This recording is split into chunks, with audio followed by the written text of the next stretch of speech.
ATM की full form क्या हो जाएगी आपका, ऑटोमेटेड टेलर मशीन हो जाएगी। पीपीएफ का पूर्ण रूप क्या हो जाएगा, तो बच्चे पब्लिक प्रोविडेंट फंड हो जाएगा। पब्लिक प्रोविडेंट फंड एक पीपीपी होता है, पब्लिक प्राइवेट पब्लिक पार्टनरशिप, ठीक है। एनबीएफसी का पूर्ण रूप क्या हो जाएगा बच्चा, तो एनबीएफसी होते हैं non banking financial companies. Bharat में बैंकिंग सुधारों से संबंधित नरसिंह राव जो समिति है उसका गठन कब हुआ था, तो बच्चा देखिए 2 हुआ था। जो अपने पीवी नरसिंह राव है, ये आपको ध्यान रखना है।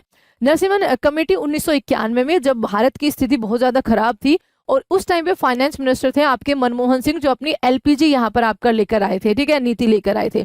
तो ये आपका यही पूछा हुआ है। एक्चुअली बैंकिंग सुधार सबसे पहले इसी में किए गए थे, तो 1991 में। लेकिन उसके बाद आपको पता 1998 में भी आपका नरसिंह कमेटी नंबर 2 आई थी। उस टाइम पे फाइनेंस मिनिस्टर थे आपके पी चिदम्बरम साहब, ठीक है। और इन्होंने structural issues, forcing assets reconstruction, इन सब पर आपका फोकस किया था।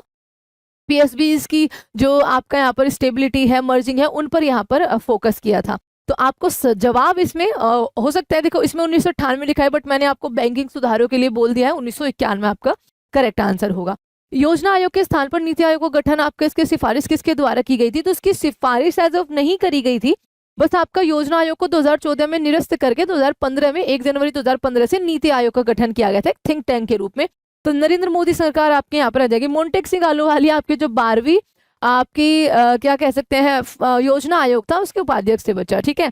जीएसटी की रूपरेखा तैयार करने के लिए किस समिति ने भूमिका जो है वो निभाई थी, तो बच्चा जीएसटी की रूपरेखा जो तैयार करने के लिए आपका भूमिका निभाई थी वो कैलकर समिति ने निभाई थी, ध्यान रखिएगा। एफआरबीएम आपका यहाँ पर अधिनियम की समीक्षा के लिए गठित समिति के अध्यक्ष जो है वो आपके कौन थे, तो एनके सिंह जी थे, एनके सिंह, नंद किशोर सिंह जी, ध्यान रखिएगा। आगे देखिए, भारत में मौद्रिक नीति एमपीसी की गठन सिफारिश किस समिति ने की थी, मौद्रिक नीति के लिए बच्चा आपका यहाँ पर सही जवाब क्या हो जाएगा, वह मौद्रिक नीति के लिए विच committee recommended the formation of monetary policy MPC, तो ये बच्चा आपका यहाँ पर हो जाएगा नरसिंह समिति, नहीं उर्जित पटेल समिति, ठीक है। ऑप्शन नंबर ए आपका यहाँ पर करेक्ट आंसर बनेगा। आगे देखिए, टैक्स रिफॉर्म से संबंधित सबसे प्रसिद्ध समिति कौन सी थी, टैक्स रिफॉर्म से संबंधित बच्चा देखो ये रही आपकी, सबसे पहले तो आई थी आपकी राजा चेलिया कमेटी 1951 से 91 से 93 में, लेकिन उसके बाद आई थी आपका कैलकर टास्क फोर्स 2002 में, तो कैलकर समिति आपका यहाँ पर करेक्ट आंसर बन जाएगा। भारत में बैंकिंग विलय यानी कि बैंक मर्जर की सिफारिश किस समिति के द्वारा की गई थी, तो बैंक मर्जर की समिति की सिफारिश आपका नरसिंह समिति के द्वारा आपका यहाँ पर किया गया था।